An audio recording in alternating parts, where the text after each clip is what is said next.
What's going on, ladies and gentlemen? Yes, that's right, Mark Roden is finally back with another budget top 10 video, and today is going to be the best miles per gallon fuel efficient cars for under $10,000. Why? Because right now gas prices are ridiculous, and I figured it would be helpful. These cars are not cool in any form of the word. There's only one car on this list that I would even think about buying myself, but if all you care about is gas mileage and saving money on gas, then here are the 10 best options in chronological order from, best gas mileage to worst gas mileage. I might have missed one or two, just so you know. So these are not your only options, but these are, from what I found, the best. And number one is just unbelievably good if you can get by the terrible, ugly looks of the car.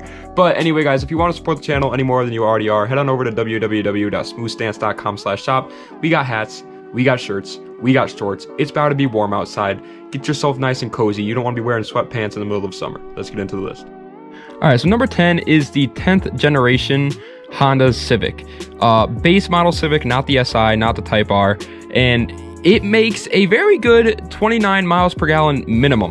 We're going to be going off of the minimum here because chances are, you could say like a maximum on any car could be higher if you drive with like all your windows rolled up and no AC or heat on. So we're not going to talk about maximums because maximums are kind of up to you. So the bare minimum of the 10th generation Honda Civic is a 29 miles per gallon, which is very, very good. That alone, like any of these options are very viable, but that's weird that that's the lowest number on the list. Like 29 miles per gallon is a very good gas mileage. And yes, these cars are actually kind of good looking. Like you can make these 10th generation Honda Civics look pretty decent. And it's a freaking Honda Civic, so it's reliable too. All right, number 9 is the 2016 model year Toyota Corolla. Once again, the base model, not the S, not the whatever they got for trims on a Toyota Corolla. I don't know anything about it, but it makes 30 miles per gallon minimum. One more mile per gallon than the Honda Civic. In my personal opinion, I recommend just buying the Civic. Yes, you get 1 less miles per gallon, but you get 10 more cool points because a Civic is way cooler than a Corolla. But if you like the Corolla, hey, by all means, it's there. You get 1 more mile per gallon, and it's also, once again, reliable as hell. It's a Toyota Corolla. Like, they're extremely reliable. They have 4 seats. They were built to be a daily driver. There's nothing really special about them. Don't expect to be winning any races in one of these things. But I mean, if you're just worried about saving that cha-chinga, then buy yourself one of these. Also, they're really new. A 2016 model year for under $10,000. Yes, obviously it's going to be used. It's a really good deal. Number 8 is the 2015 Mazda 3 Skyactiv. Don't ask me what the Skyactiv part of it means, but for some reason this one got better miles per gallon than the base model. It also gets 30 miles per gallon minimum, tied with the Corolla. But this one, it looks a little bit better in my opinion. I like it a tad bit more. It's like, I don't usually like hatchbacks, but if I'm going to buy a daily driver, I'm going to get a hatchback. You get more space. It just makes sense. Also, this is a Mazda. It's the only Mazda on the list, and so that's pretty cool. Like, Mazdas are just cool in general, cooler than Toyotas typically. Besides Supras, of course. But, it's a Mazda. I've seen some great Mazda 3s lowered and, like, looking really good. And, guys, keep in mind, you can lower a car and put some nice wheels on it and still get good gas mileage. So don't think that, like, if you buy one of these cars, it has to stay stock. It has to stay stock engine-wise, yeah. But if you want to make this thing look cool, then you can, by all means, you can go for it. And that's why I put the Mazda 3 one spot higher than the Corolla. Because, personally, I think they look a little bit better. But they get the exact same miles per gallon. Number 7 is the 2016 Toyota Yaris, which makes, once again, 30 miles per gallon minimum. Yes, that's right. A 3-way tie between the Corolla, Mazda 3, and Yaris. It is completely up to you which one you'd personally want over all of them. Me, personally, I'd want a Yaris. Because why? If I'm going freaking daily driver mode, I'm going all the way, baby. And the Yaris is like one of the most daily driver looking cars out there. They're incredibly boring. Nothing is cool about them whatsoever. I would buy that for the sole purpose of the memes, okay? This thing is ugly. It's not cool, but it's freaking good on gas, and that's why I'd buy it. Like I said, if I'm going to buy a daily driver, I'm going full mom mode, okay? And I'm buying the dailiest of drivers. The Toyota Yaris, though, it actually doesn't look terrible. Like, I'm not going to sit here and tell you. Like, there are some cars in this list that actually look a lot worse. So, by all means, this one is not that bad compared to those. But it's just it's a little boring. Once again, though, it is a hatchback, so you do get more space. You still have 4 seats, and it's a Toyota, so you get the Toyota reliability with the hatchback part of the Mazda 3. And so it's kind of like a good combination of the two. Number 6 is the 2015 Honda Fit, finally out of the 30 mile per gallon, and it is 33 miles per gallon. Yeah, not the best jump, but 3 miles in today's day and age is pretty good. Okay, that's a not a bad not a bad number there. Now we're getting into numbers that are literally just like insane, like unheard of, like that. Like, you guys gotta keep in mind, like 33 miles per gallon might not be like incredible, but that is the minimum. You can get up to 40 miles per gallon on a Honda Fit. Okay, that's really good. Once again, it's a hatchback, it is a Honda, so it has Honda reliability, it's front wheel drive, and I've actually seen a lot of Honda Fits that have been modified. I'm not going to personally say that I like them, but some people obviously do, because they do it over and over again.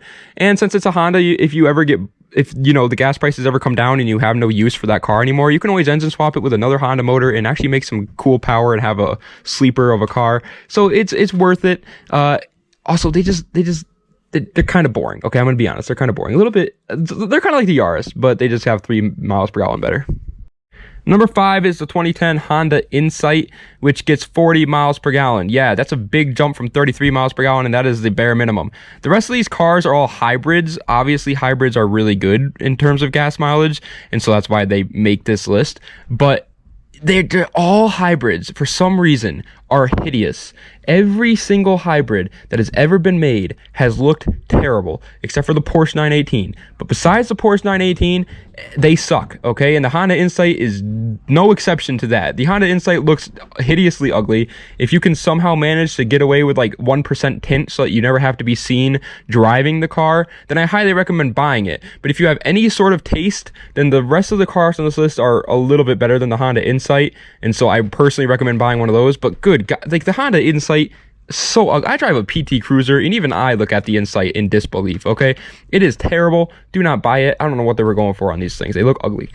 Number 4 is the 2008 Honda Civic Hybrid. Of course, you already know, 8th generation Honda Civic, and it makes 43 miles per gallon minimum, 3 more than the Honda Insight, and looks 10 million times better than the Honda Insight. That's why I said there's really no point in buying the Insight. If you want a Honda, then the Civic Hybrid, okay, buddy? If you're worried about the years, well, it's only 2 years newer, so it's not that big a deal. If you want your car to look good, well, obviously you're going to buy the Civic. And if you want better miles per gallon, then you're going to buy the Civic, because it gets better miles per gallon. There's no reason why you should buy the Insight compared to this car, but the Civic, honestly, this generation Civic actually looked pretty good. Get rid of those hideous, like, solid shooter wheels that they have on these cars, put some nice wheels on it, and you already got yourself, like, a nice looking car. Once again, you can't really modify a hybrid Civic to make it like really cool in terms of like speed wise, but you can definitely, you know, make some room there. It's a cool car. It's not like a hatchback, so you don't have all the room in the world, but it is a Civic, so you do have all the reliability in the world. Everything about it is good. Gas mileage is really good, and at least it doesn't look terrible. My personal opinion, if I were to buy one of these cars on this list, for the fact that it's going to be a daily driver, I would buy this Civic right here. 3rd place is the 2009 Toyota Prius C.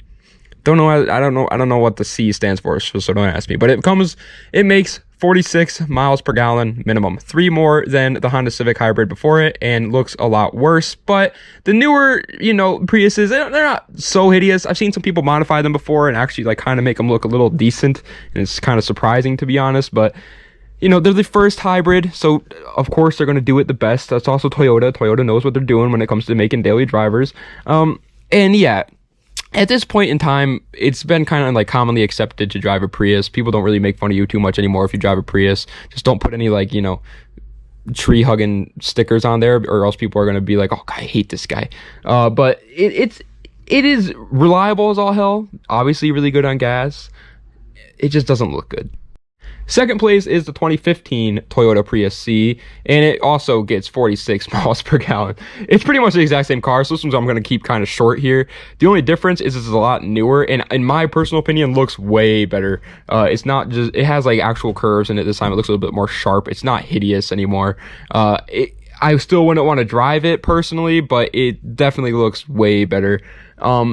It's exactly the same though. It has touched up on a couple things, so it's, you know, more comfortable ride, more updated interior, updated exterior, and it's probably more reliable too. I'm not 100% sure on that, but they're pretty much the same car. Go for whichever one you think looks better, or whichever one fits in your budget, because the earlier models are obviously going to be a little bit cheaper than the later models. But to be honest with you, both of these cars are dirt cheap anyway. You should be able to save up enough to buy one of these.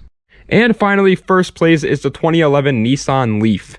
Nissan, you know, we were out here. I'm a huge fan of Nissan. Not a big fan of the Nissan Leaf, to be honest. Actually, I'm a hater of the Nissan Leaf.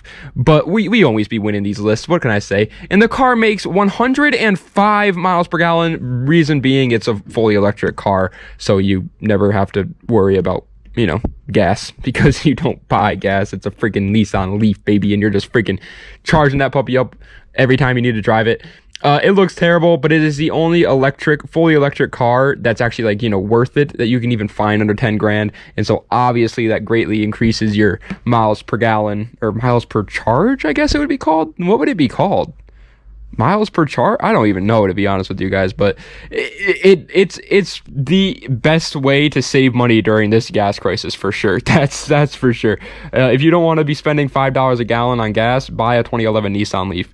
Once again, like I said before, with the Honda Insight, tint the windows to like 1% so nobody sees you driving this thing, and you'll be, you know, not happy, but you'll be rich, that's for sure. I hope you guys enjoyed the list. That is the end of it. Obviously, you know, I was making jokes about how ugly these cars are, but that's not the point anyway. If you are looking to buy a good car, a fuel efficient car, these are really good choices. I actually do think that people should buy these cars right now if they're looking to just get to work and back on time, because they're like, it's like you're dropping $5,000 on a car, but you're saving a lot of money too, and it's not like it's going to go away right when the gas crisis stops. You're still going to be saving money even if you still have that car. So they're really good deals. They're all very good on gas mileage. Yes, most of them are hideously ugly, but you have to make some what's the word I'm looking for?